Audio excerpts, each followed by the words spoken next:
अब हम लोग क्वेश्चन नंबर 6 को देखते हैं। If a system having 4 charge particle as plus q minus 2q plus q and minus 5q, the total charge on the system would be. ठीक है, एक सिस्टम है जिसमें 4 पार्टिकल हैं, 4 चार्ज पार्टिकल हैं। जैसे ये कोई सिस्टम है जिसमें plus Q -2q -5q plus Q charge रखा हुआ है। ठीक है, किसी सिस्टम में चार्ज पार्टिकल हैं। ठीक है, ये चार्ज पार्टिकल हैं। अब इनमें पूछ रहा है कि इनमें टोटल चार्ज कितने हैं सिस्टम पे। चार्ज पार्टिकल तो हैं, 4 चार्ज पार्टिकल तो हैं इस पे, लेकिन टोटल चार्ज इस पे कितने हैं। तो टोटल चार्ज इसमें देखने के लिए इसे जस्ट सिंपली हम लोग इसको ऐड कर देंगे।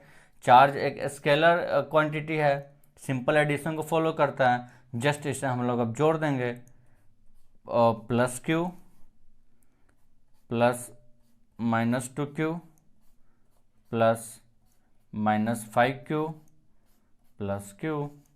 जस्ट इसे हम लोग सिंपली जोड़ देंगे। ये प्लस के पहले प्लस लिखे ना लिखे कोई फर्क नहीं पड़ता, क्योंकि माइनस तो है नहीं, पॉजिटिव भी है। Plus Q plus minus -2q plus minus -5q plus Q. Plus वाले को जोड़ देंगे पहले, तो 1q 2q, इसको इसे जोड़ेंगे तो 2q हो जाएगा, प्लस 2q -2q, ये इससे कैंसिल हो जाएगा, बचेगा क्या -5q। तो टोटल इस सिस्टम पे -5q चार्ज बचेंगे टोटल। जैसे समझ गए होंगे, आई होप कि मैं समझा पा रहा हूँ। एक सिस्टम है, सिस्टम में कुछ पार्टिकल्स हैं, चार्ज के पार्टिकल्स हैं, ये रहे चार्ज के पार्टिकल्स। अब मैंने पूछ रहा है कि टोटल चार्ज कितना होगा, तो टोटल चार्ज के लिए सिंपली ऐड करेंगे।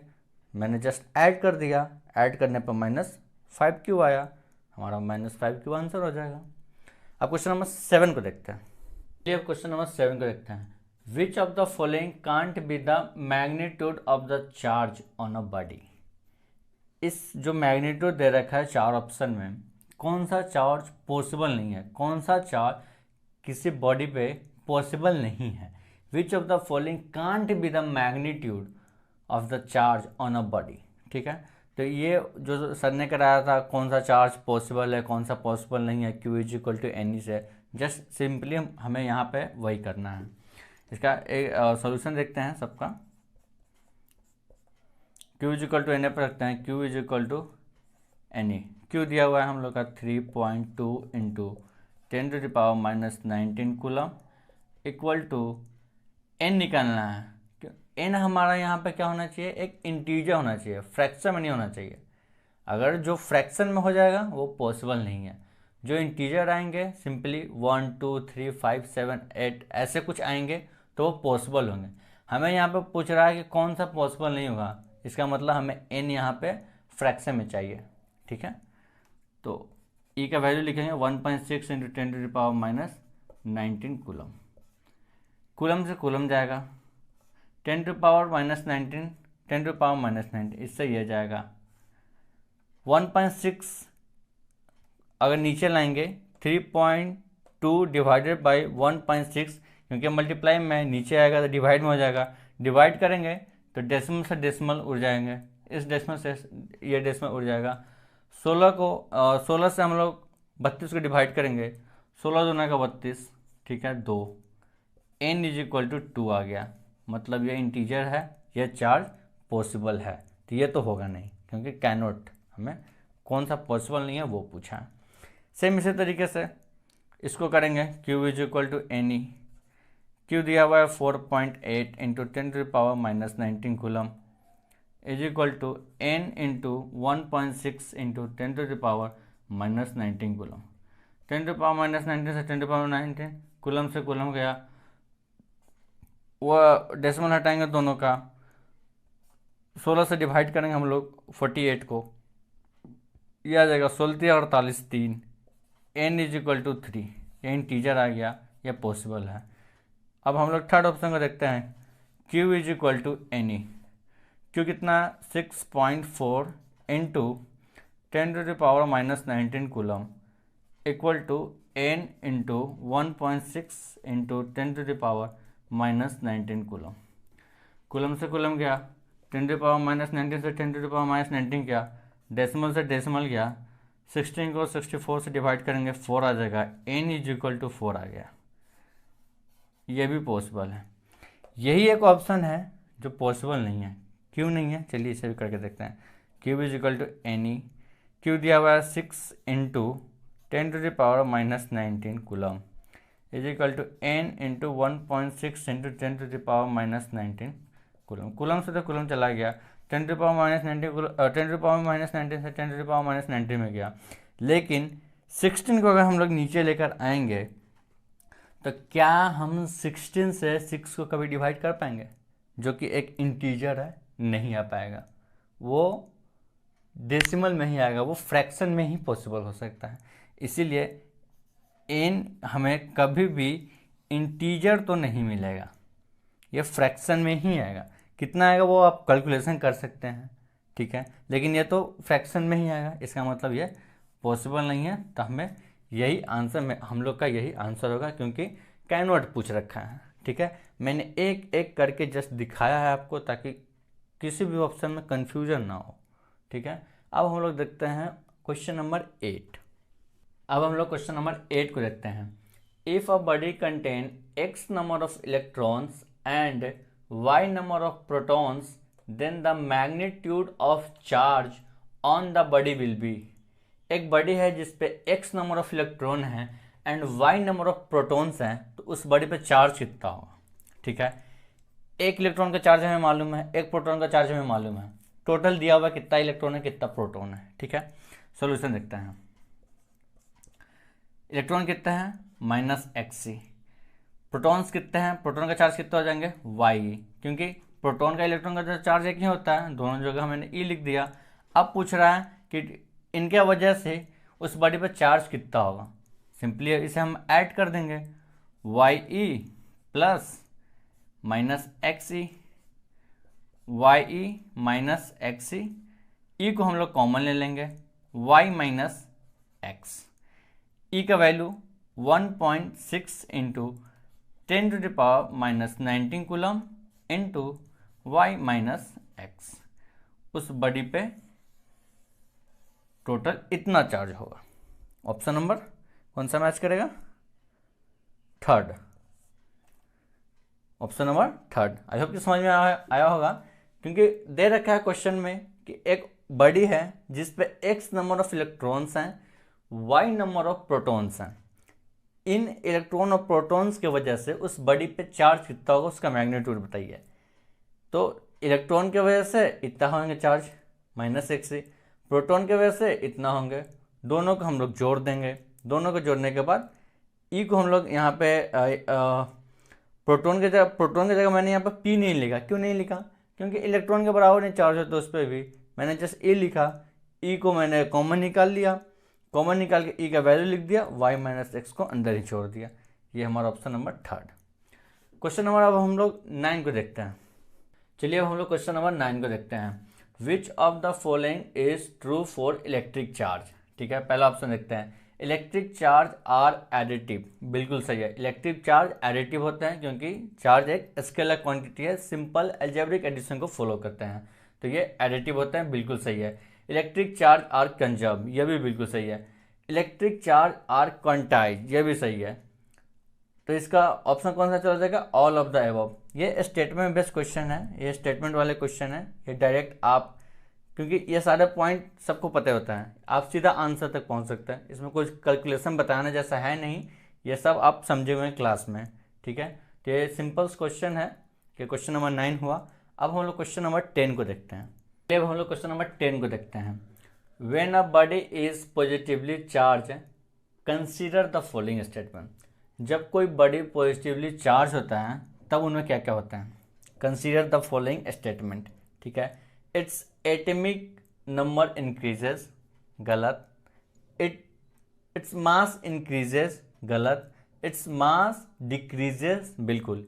ऑप्शन नंबर हमारा थर्ड सही है, जो कि ओनली थर्ड इज करेक्ट, सी होगा। कैसे होगा सुनिए, जो ये बोल रहा है it's atomic number increases. Atomic number क्या होता है? एटमिक नंबर होता है नंबर ऑफ प्रोटॉन से, ठीक है। और जब चार्ज कोई बड़ी चार्ज होता है, पॉजिटिवली चार्ज हो या फिर निगेटिवली चार्ज हो, इलेक्ट्रॉन का ट्रांसफर होता है, ना कि प्रोटॉन का। प्रोटॉन तो जितना होते हैं उतना ही रहते हैं हमेशा। तो atomic number increases, atomic number increase यहाँ पे नहीं होगा, ठीक है। अब ऑप्शन नंबर बी देखिए, इट्स मास इंक्रीजेज। मास इंक्रीज कैसे हो जाएगा?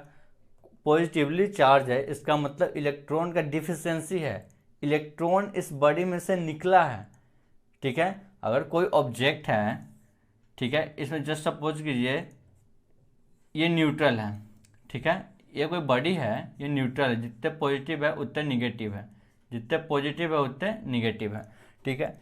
इसमें से दो इलेक्ट्रॉन, ये इलेक्ट्रॉन ट्रांसफर हो गए किसी अदर ऑब्जेक्ट में, सपोज कीजिए किसी अदर ऑब्जेक्ट में ट्रांसफर हो गए। अब इसका फिगर क्या होगा? अब ये क्या हो जाएगा? Positive negative, positive positive. अब इसका फिगर अब ऐसा बन जाएगा। तो यहाँ पे इलेक्ट्रॉन का डिफिशियंसी हुआ है, तब ये जाके बॉडी पॉजिटिवली चार्ज हुआ है, क्योंकि इलेक्ट्रॉन इसमें से निकले हैं। तो जब इलेक्ट्रॉन इसमें से निकले हैं तो इलेक्ट्रॉन का मास जो निकला है उसका मास तो कम होगा ना, क्योंकि इसमें से दो बाहर निकले हैं। तो इट्स मास इंक्रीजेज, बिल्कुल गलत, इनका मास डिक्रीज होगा, क्योंकि इसमें से इलेक्ट्रॉन निकले हैं। तो इट्स मास डिक्रीजेज, ये ऑप्शन नंबर थर्ड सही होगा, ठीक है। ओनली थर्ड इज करेक्ट, ये सी वाला ऑप्शन होगा, ठीक है। अब हम लोग क्वेश्चन नंबर 11 को देखते हैं। If the charge on 4 glass rod are 2q, -q, -5q and 3q respectively, then the total charge store in the system is, ठीक है। चार्ज दे रखा है, अब उस सिस्टम पे टोटल चार्ज क्या होगा ये पूछ रहा है। If the charge on 4 glass rod are 2q, -q, -5q and 3q respectively, then the total charge store in the system is. कितना टोटल चार्ज स्टोर होगा? टोटल चार्ज कैसे निकालेंगे? ये तो चार्ज पार्टिकल है, 2q है, -q है, -5q है एंड 3q है, लेकिन इनका टोटल क्या होगा? टोटल चार्ज सिस्टम पे क्या होगा? टोटल चार्ज किसी सिस्टम पे निकालने के लिए जितने भी चार्ज पार्टिकल हैं उसे हम ऐड करते हैं, ठीक है। टोटल चार्ज किसी सिस्टम पे निकालने के लिए हम लोग टोटल चार्ज पार्टिकल को ऐड करते हैं। तो यहाँ पर है 2q plus -q plus -5q plus 3q। आप इसे जस्ट सिंपली ऐड कीजिए, उस सिस्टम पे total net charge, total charge जो होंगे उस सिस्टम पे वो आपके निकल के आ जाएंगे। इसे आप सॉल्व कीजिए, 2q plus minus q plus minus 5q, ये प्लस 3q, दोनों प्लस वाले को आप ऐड कीजिए, 2q को और 3q को, ये हो जाएंगे टोटल 5q। 5q प्लस में 5q माइनस में ये कट जाएंगे, क्या बचेगा? -q। Answer number A, total charge store in the system is -q। कभी भी ऐसा अगर क्वेश्चन में दिया हुआ है ना, चार्ज पार्टिकल्स दे रखे हों और किसी सिस्टम पे चार्ज पूछे, आप उन सारे चार्ज पार्टिकल सिंपली ऐड कीजिए, जो बच के आएगा सिस्टम पे वही चार्ज होगा। तो ये रहा हमारा क्वेश्चन नंबर 11। अब हम लोग क्वेश्चन नंबर 12 को देखेंगे। अब हम लोग क्वेश्चन नंबर 12 को देखते हैं। -1.6 microcoulomb charge can be generated on a body by. इतना माइक्रोकूलम चार्ज किसी बॉडी पे हम लोग कैसे जनरेट करेंगे? उसमें से इलेक्ट्रॉन निकाल कर या इलेक्ट्रॉन देकर? ऑब्वियसली बात है, इलेक्ट्रॉन देकर उसमें इलेक्ट्रॉन हम लोग ऐड करेंगे, क्योंकि ऐड करेंगे इलेक्ट्रॉन तभी तो वो नेगेटिवली चार्ज होगा। क्वेश्चन में है ना, ये नेगेटिवली चार्ज है। अगर ये पॉजिटिव रहता, इसका मतलब उस बॉडी में से हम लोग इलेक्ट्रॉन को बाहर निकालते तब इतना ज़्यादा चार्ज क्रिएट होता, लेकिन ये नेगेटिवली चार्ज है, इसका मतलब हम लोग इसमें चार्ज दिए हैं, इलेक्ट्रॉन इसमें हम लोग ऐड किए हैं उस बॉडी में, तब जाके इतना चार्ज, नेगेटिवली चार्ज उस पर जनरेट हुआ है। तो पूछ रहा है कि कितना इलेक्ट्रॉन इसमें हम लोग दिए होंगे। पहले तो इसे आप ऑप्शन तक, आंसर तक इजीली पहुंच सकते हैं। मैं इसे सोल्व भी करूंगा, बट इजीली आप आंसर तक इससे पहुंच सकते हैं ऑप्शन देखकर। इलेक्ट्रॉन तो निकालेंगे नहीं, इलेक्ट्रॉन देंगे, तो ये तो गलत होगा। एक्सट्रैक्ट तो करेंगे नहीं, ऐड करेंगे।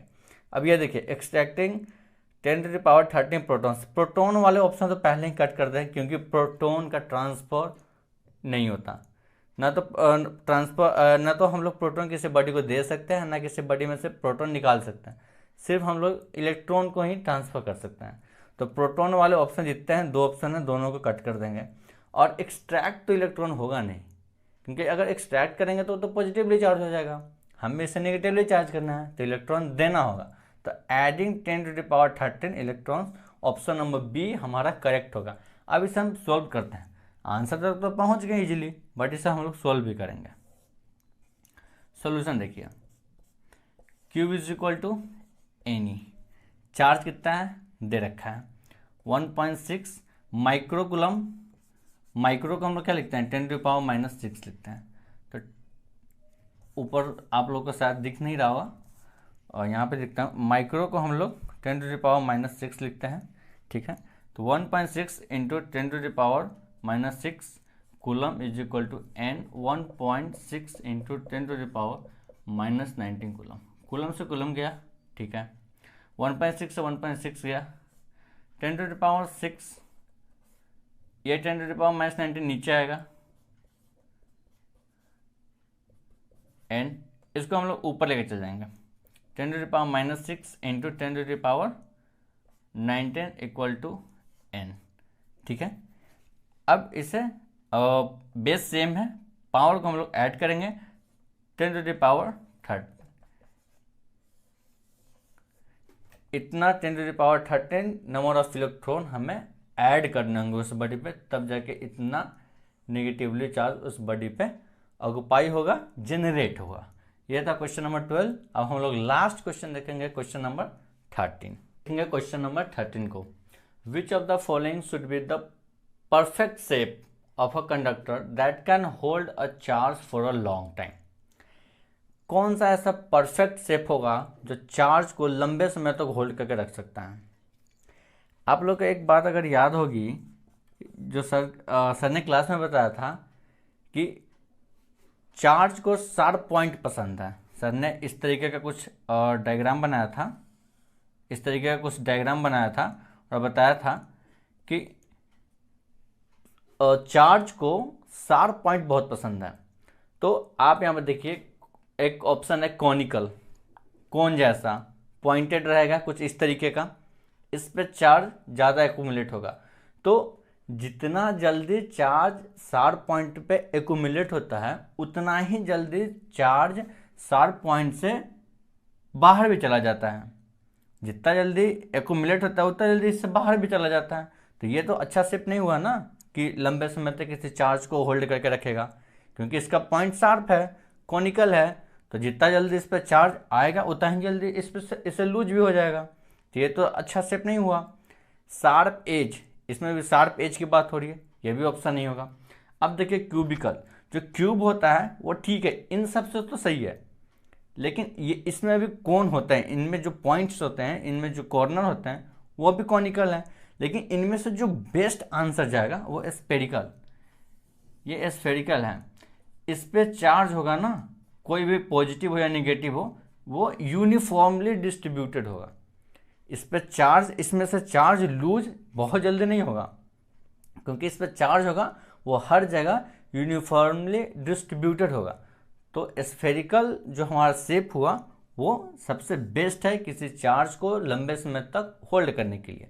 शार्प पॉइंट बिल्कुल भी नहीं है। शार्प पॉइंट पर जितने जल्दी चार्जेस आते हैं, जितने जल्दी चार्जेस यहाँ पे एक्यूमुलेट होते हैं, उतने जल्दी यहाँ से लूज भी हो जाते हैं। तो बेस्ट आंसर हमारा क्या है, स्फेरिकल। ये हमारा option number second. I hope कि DPP सेकेंड सारा क्वेश्चन समझ में आ गया होगा। मैंने बहुत ट्राई किया है कि अच्छे से एक्सप्लेन करने का, अपना बेस्ट किया है। सॉल्यूशन भी जहाँ पे हुआ है, जहाँ पे न्यूमेरिकल सॉल्व करने का, मैं एक एक स्टेप को तोड़कर सिंप्लीफाई करके मैं सारा कुछ किया हूँ। मुझे उम्मीद है कि सभी लोग को, जितने भी लोग देखेंगे, उन्हें सबको पसंद आएगी। और सबको जो जिन लोगों को भी न्यूमेरिकल डाउट करने में स्पेसिफिकली डाउट आता है उनका वो डाउट नहीं रहता होगा, क्योंकि मैं काफ़ी ज़्यादा तोड़कर सिंप्लीफाई करता हूँ। ठीक है, तो DPP2 हमारा कंप्लीट हुआ। बहुत ही जल्दी DPP3 का भी मैं वीडियो लाऊंगा, मोस्ट प्रोबेबली मंडे को वो अपलोड होगी या संडे को। अभी मैं DPP2 का वीडियो अपलोड करने जा रहा हूँ। आई होप कि आप लोग को ये पसंद आएगी।